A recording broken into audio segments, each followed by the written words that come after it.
در سوره آل عمران الله تعالی بعد جنگ احد، بعد اینکه مسلمانان شکست خوردند، 70 نفر را شهید سپاریدند، الله تعالی گفت که ولا تهینوا ولا تحزنوا وانتم الاعلون ان کنتم مؤمنین.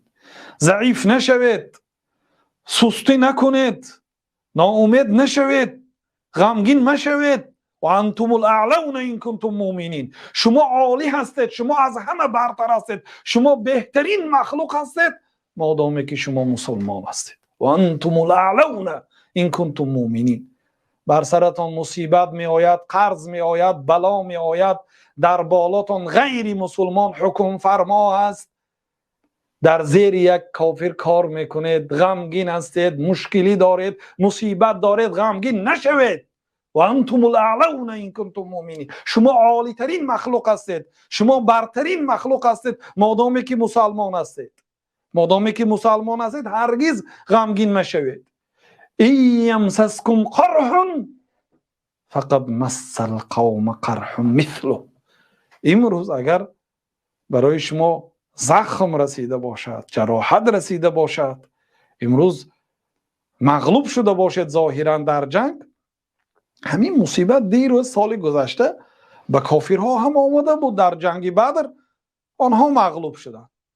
این یمسسکم قرح فقد مس القوم قرح مثله. امروز به آنها آمد، امروز مصیبت به شما آمد، سال گذشته به آنها آمده بود. و تلک الایام نداولها بین الناس. ما همین خیلی روزها را به نوبت بین آدم ها میدهیم.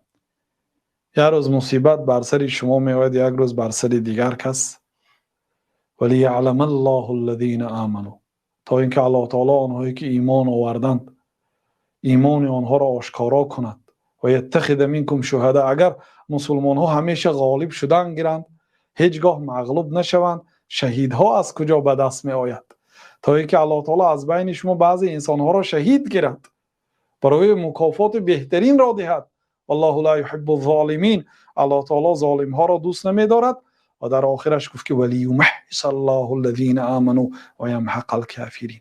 الله تعالی بر سر مسلمان ها عذاب و مصیبت و مشکلی ناامیدی را می دهد گاها، تا اینکه آزمایش کند، امتحان کند آنهایی که ایمان آوردن و کافران را نیست و نابود کند. یعنی این حکمت های زیاد دارد.